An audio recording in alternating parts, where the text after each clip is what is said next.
Hello, this is Adhis Boucha, the New Money Mama. Welcome to this month's Mama Chat. Today, we're going to be discussing some ways to protect your business. Do you work hard on your business? Do you know if it's protected from common reasons for lawsuits? Wouldn't it suck if you were like working hard on your business and suddenly it goes into a halt because of just something you didn't have in place to protect it? Yeah, it would suck. So here we are today with a guest attorney, Diana Telfer, and she will be sharing with us like 3 key agreements to help us protect our business. Doesn't matter what kind of business right now, you've got to make sure that you've got the agreements and contracts in place that are going to keep you doing what you love doing. So first I want to read a quote. It is by Colette, the French writer, and she wrote, "You will do foolish things, but do them with enthusiasm." And I want you to continue doing things with enthusiasm. And if we can prevent some of those foolish things, awesome. If not, let's just continue moving forward. But we've got Diana today to help us. So thanks for joining us today, Diana. Thank you, Adhis. I love that quote because no matter how much you try, you will do something foolish. I just had an experience like that just last week. So hopefully today we can talk about things of how to minimize doing things that are foolish, but know that, you know what, it'll all work out if it doesn't. That's right. That's right. Now, you guys can see that Diana and I coordinated and made sure we had our bookcases set up before we started. Also, our outfits, the red, it's a good thing. Yeah, it's totally planned, guys. I hope you're all wearing your red out there. This is the only way it will work. So, okay, so today we're going to be talking about the three questions you must ask yourself no matter where you are in the development of your business. And before we dive in, I want to tell you a little bit about Diana. Now, I'm not going to share everything about her because, guys, just so you know, she's a real attorney. Oh my gosh. So we actually are getting some legit business going on today. So she focuses her practice on representing individuals and commercial clients in all aspects of family matters, estate planning, and business and commercial law. And so she herself obviously has a business, and her experience in the legal and the corporate sectors is going to help us in determining the appropriate legal protections that our businesses need. Where is it that you graduated from? Where did you go to school? Tell us that. You're an attorney. I did my undergraduate at Brigham Young University. I then I had 2 very young children and went through a divorce and decided I wanted to do the lawyer route, but started out as a paralegal. So I went to Utah Valley University and did that certificate and worked in that sector. And then when my kids were a little older and I was 37, that I went to law school at University of Utah. So I'm excited to talk to your audience because I really identify with them. I've worked as, my kids were young. I've worked their entire lives. So I know how difficult it is to juggle the mother role, the wife role, partner role, single mother role, professional employee, trying to juggle it all. So I'm excited to talk to your group because they're doing something pretty amazing of following their dreams, trying to earn money doing it, and while juggling all these different roles. I applaud them for doing it. Yeah, I applaud you guys too. We're all in this together. And even though sometimes we are like tempted to think, well, my situation is just a little bit different. Let me tell you, it doesn't matter what balls you're juggling something. And Diana, I understand you're back into the wife role and 2 children plus 5 stepchildren, right? Yes, 2 children and 5 stepchildren. My 2 children are adults. Okay. 4 of the kids are still at home. And so it's interesting what we find ourselves in lives. I thought I was done raising kids, and now I've got 4 more, and luckily I found a great situation, a great husband, and great stepkids, and of course my kids are great too. So yeah, you kids, you're still great. Okay, so that's why I cover all that gray hair. Well, that's where we don't match. I just let it go. So, okay. So y'all, no matter how much gray hair or no gray hair, here's one thing I know about businesses. The things that I call refiners fires is marriage, parenthood, and growing a business. All three of those things are going to refine you, because anytime you're up leveling, it's asking for the best stuff of you to come out. And some of us have been hiding this best stuff for a long time. And whenever we're growing, those qualities, those traits that we were given divinely start to come out. And it hurts a little bit. It's kind of like gardening, you know, you see this seed and we think when the seedling pops out, we're like, oh, yay, the seed's growing. That poor seed's like, dang, it was hard pushing through all that dirt and it was dark and had a crack open.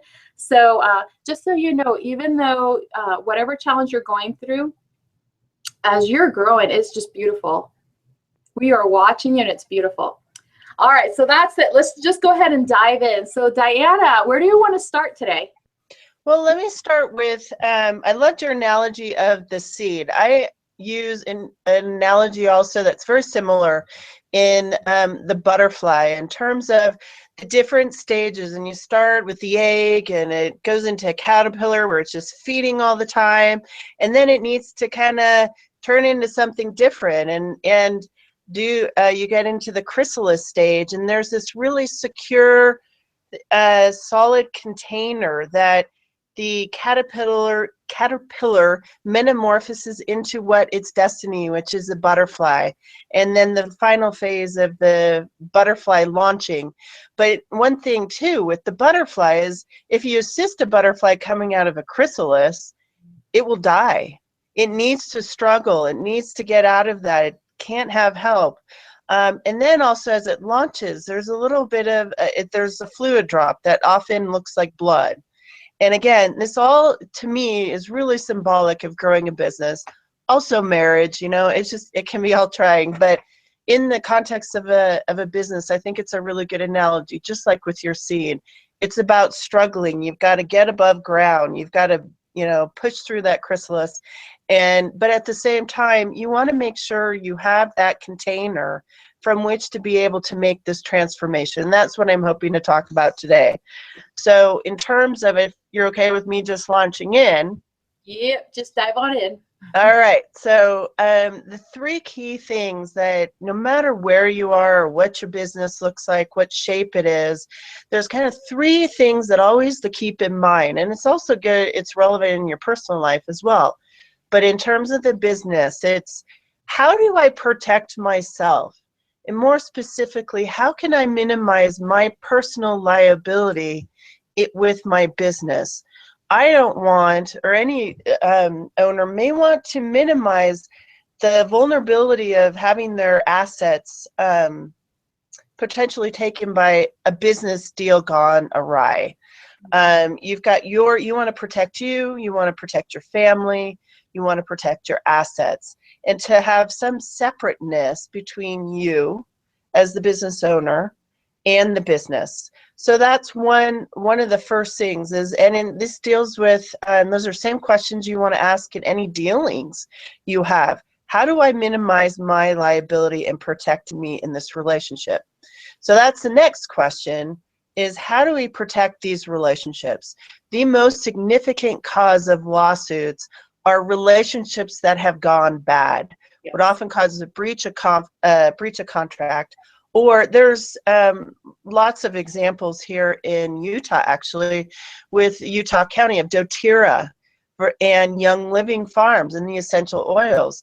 The doTERRA founders came from and were employees doTERRA founders came and were employees of Young Living Farms with the it's an essential oils business here.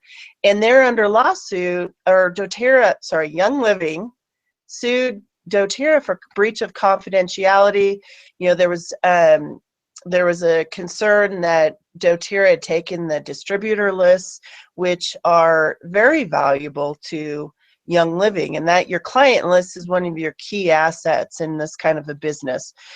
Any marketing thing you see is build your list, build your client lists.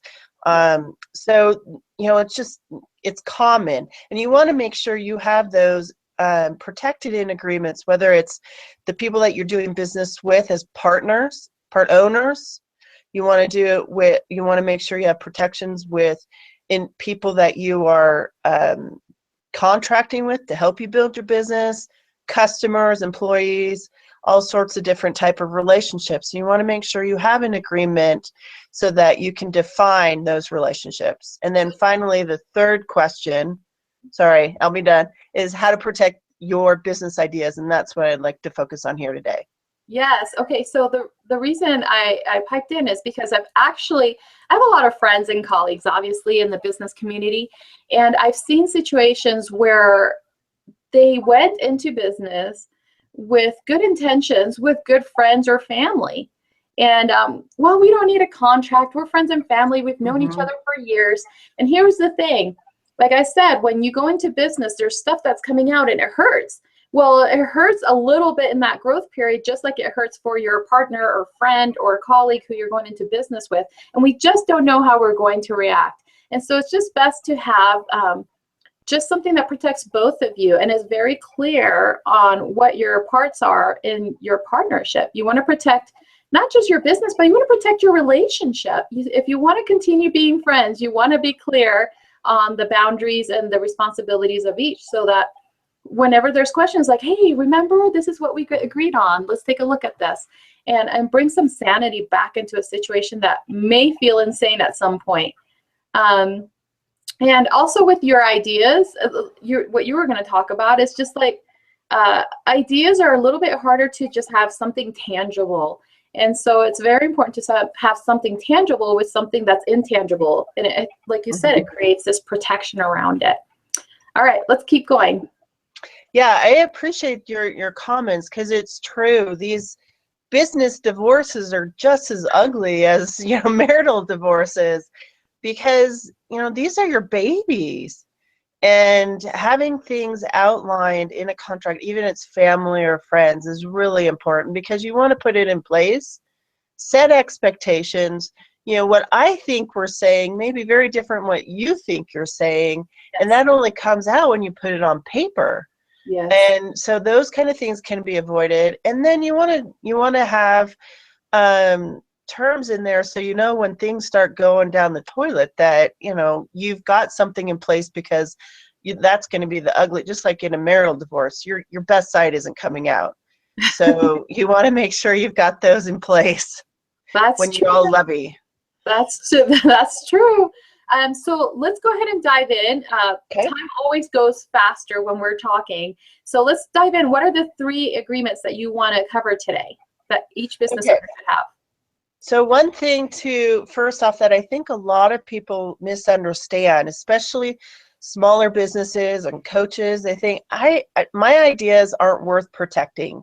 So I just want to first quickly deal with what am I talking about in terms of business ideas? What ideas need to be protected?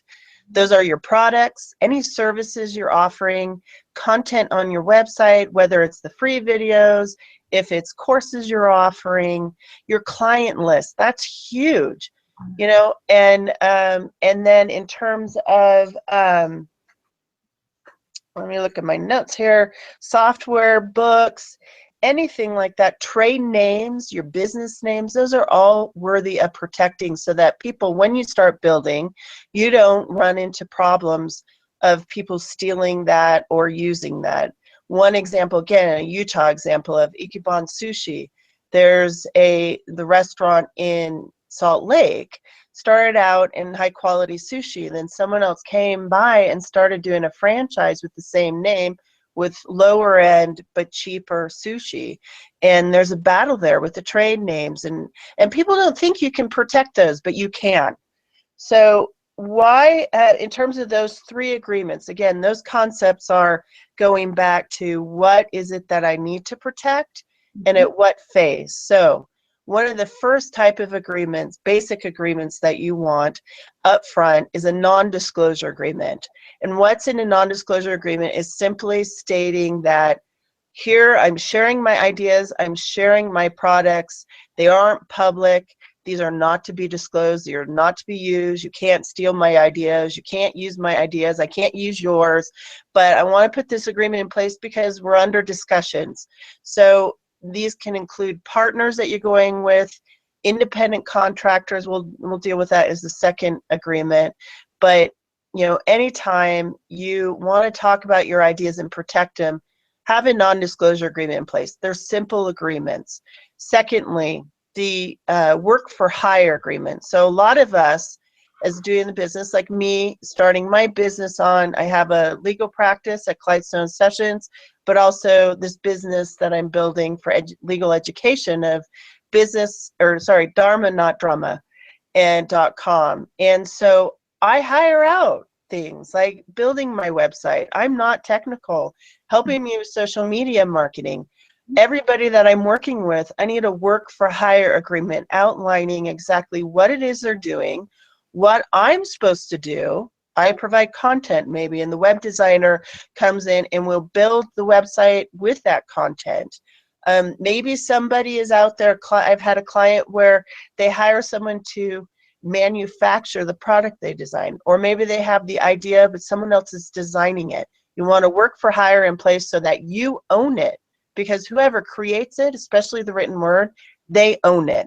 So you want to make sure I am hiring, there's terms in there saying I am hiring you to do this, I am paying you this, it will be delivered on this day. If this doesn't get delivered on this day, here is what we are going to do. If we put terms of termination clauses in there, and refund policies, those sorts of things. And you want to have that basic. It can be a simple agreement. It doesn't have to be 20 pages long. It can be two.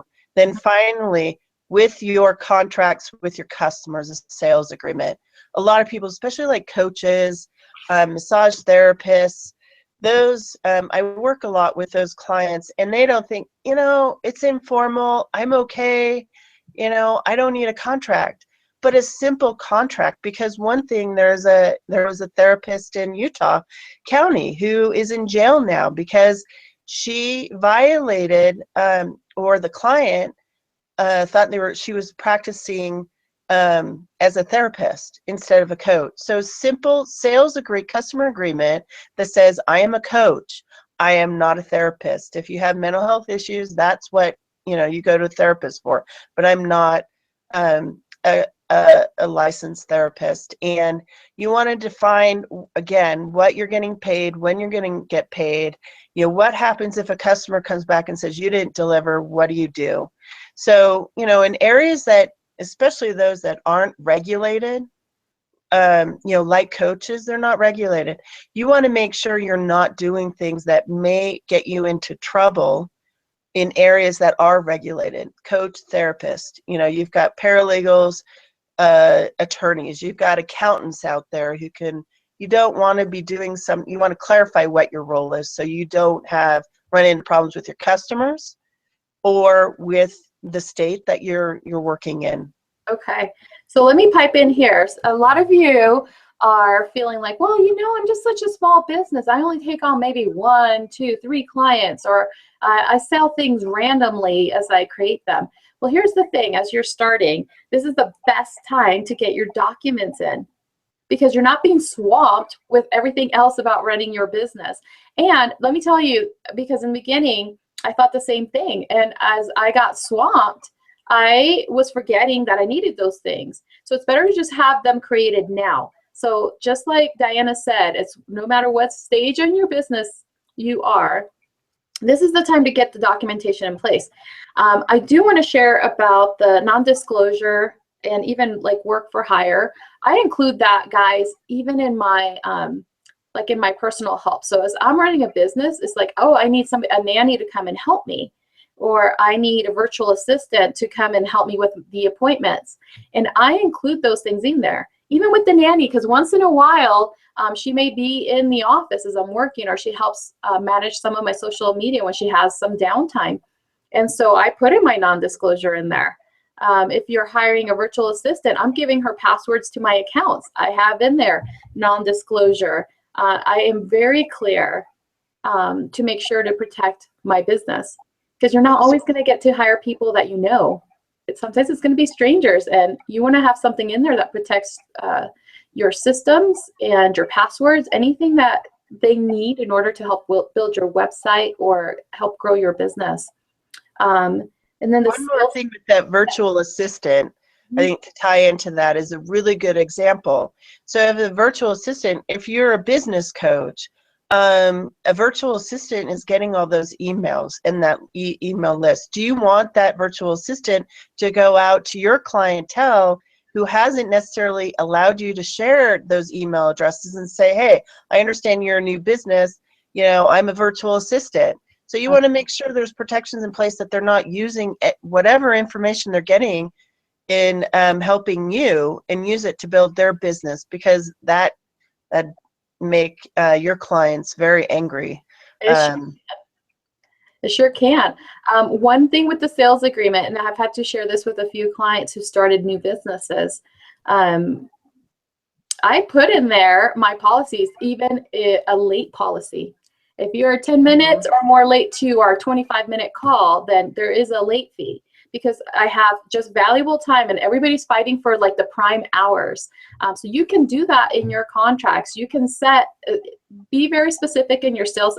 Even in my sales agreements, I include non-disclosure. As you're going through this program, you're going to be taught systems. Do not go out and share them with people. Or if they're in a group training, anything that any of the other people in the group mentoring mention, that stays private. You don't get to share gossip about, how much money they're making or not making, or what breakdowns they're having. Include that all in your sales agreement anytime you have people coming into your company, into your program. Exactly. That's perfect. Those are the examples that you definitely, just again, no matter what size or shape, your non-disclosures, your work for hire, your sales agreement, your customer agreements, whatever you want to call them, can start out really simple. As you grow, they'll get more complex. Yes. And you'll get those agreements where your eyes just start to blur and say, what the heck? I don't know. I'll just sign it, which I don't advise. But, it can be simple. And it's also worth going and meeting with an attorney to get one tailored for you, rather than just pulling it off of a website or going to, the services that are out there will give you a generic agreement. Get something in place that is tailored to you. You know what it says. And oftentimes, and I recently had this just last week with a client, I helped her figure out what the payment terms were, how to collect. She was shifting who her market was going to be and working through the kinks of, okay, who's going to be responsible for paying this and how, and coming up with ideas that, she's getting paid by the people who have the money. They collect from somebody else, that my client doesn't have to worry about going and collecting it from some, third party. So again, it's good to get something customized, and so you're solid. Okay. So we are nearly out of time. So what I want to do is I want to share with people how they can find you. What is the best way for them to find you? And what do you have any more information that they can get from you? Yes, I do. So I have a free guide that goes into more detail, that fleshes out each of these three things that we've kind of talked about, these three key areas, questions and terms that you need to have. And I've done it in a simple form. If you go to dharmanotdrama.com, so DHARMANOTDRAMA.com, then, whoop. Keep going. Okay, sorry. That screen's caught me by surprise. Anyway, you can go there and get my free guide. And then also, if you need legal help specifically, you can contact me at dlt@clydesnow.com. And that information is right there on the screen. Yay, awesome. I wanted to make sure that they got that. Not everybody knows Dharma, not drama, but I love that name. Thank you. Yep. So everybody, make sure as you are growing your business, you want to have this data, this information basically in your database as you're running your business. Sometimes you may need to hire an assistant, have her read that free guide. Again, that's www.dharmanotdrama.com, and it's Diana Telfer. All right. So guys, has this been valuable?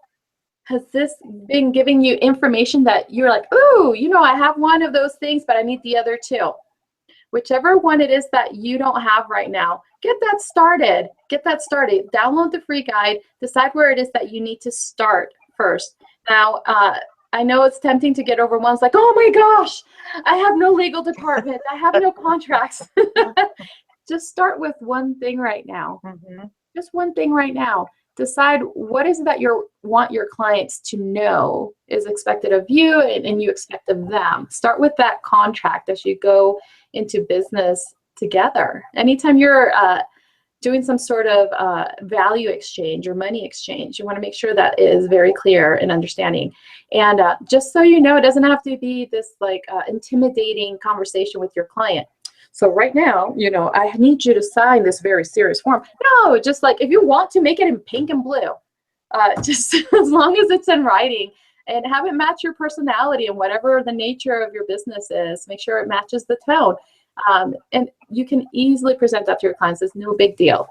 Just like Diana mentioned, does not have to be 20 pages.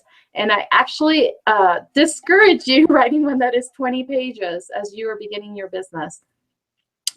So now I know that there are other things that you're wanting to know in your business, and I want to be there to support you. One thing I don't want you to do is to try and figure everything out yourself. And in fact, I don't figure everything out myself. This is why I have the guests that I do on the Mama Chat, because I don't need to be the expert on everything. I just know how to get your gifts and talents out of you, create an idea that generates income, and I help remove those self-sabotage blocks that keep coming up as you grow.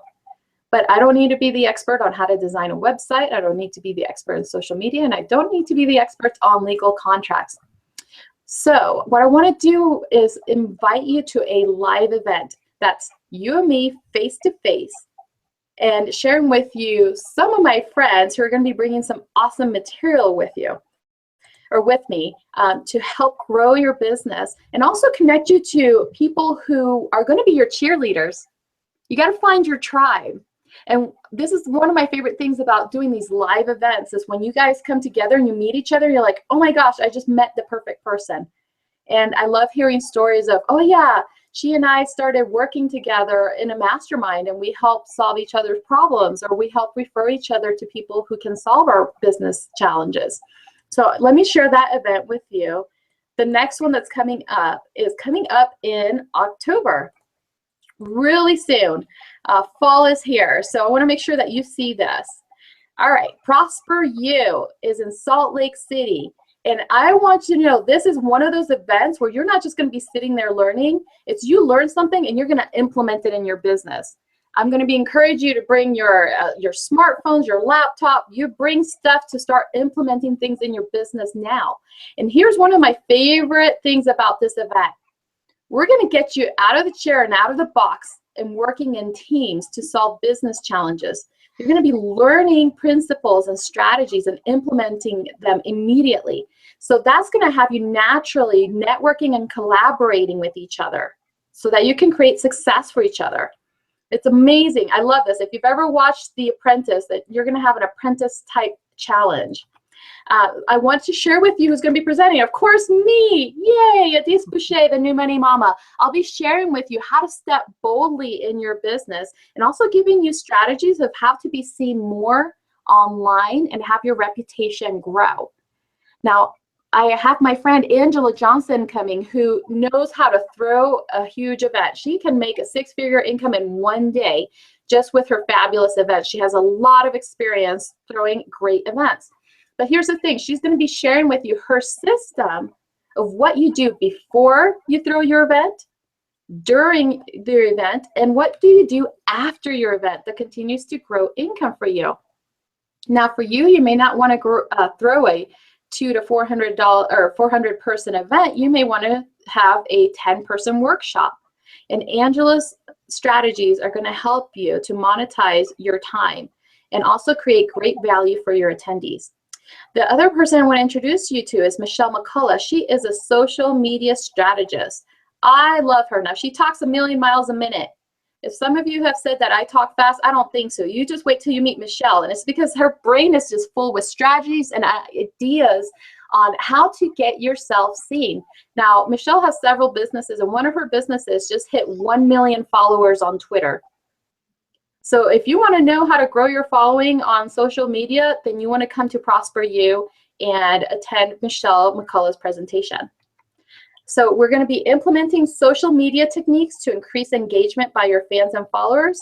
You'll learn the strategies to be seen more, You'll create systems to host your own successful events, and you'll learn how to seize the moment boldly in business. Like I said, we're going to get you out of your comfort zone.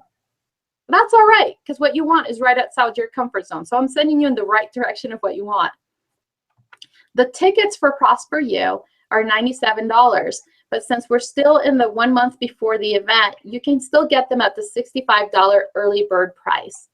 Now, my assistant's still building this site, so I recommend that you contact her at office@newmoneymama.com and just put Prosper You in the subject line, and she'll get you registered for this event. Now, I suggest that you bring a couple of friends with you so that you can, well, I can't guarantee you'll be on the same teams, but I suggest that you get your friends there so after you can keep yourselves accountable to the strategies that you've learned and that you started implementing during that day. Now, be aware, we're doing some serious training. It's going to start early morning. We're going to go into the late evening. Ooh. So seriously, we're going to get you taken care of. This is not one of those things where you go and learn and then, 2 weeks later, you're like, oh, I'm still not doing the thing. No, this is one of those things where you go and learn and you implement it right then. I give you the formulas and the documents right then. You start filling them out right then. You start engaging your fans right then. And you actually, oh, I almost gave it away. But anyways, you're going to be getting out of the box and you're going to be helping businesses to grow. So that is Prosper You, October 24th.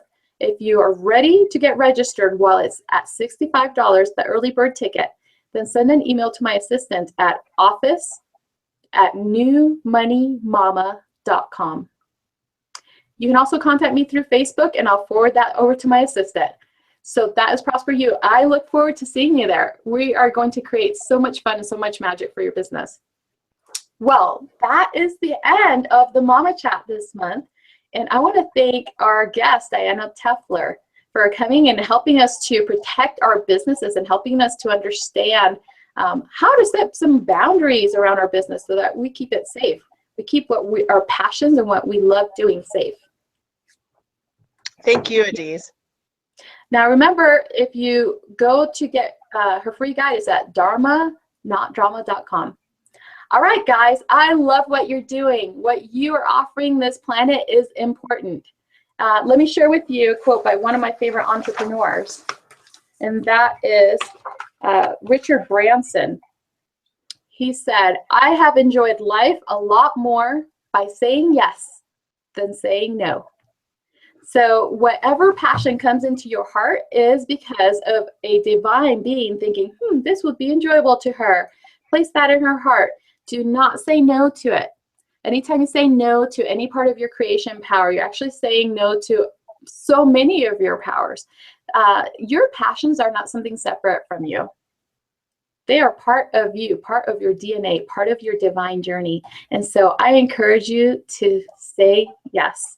And all the resources you need will show up as you move forward.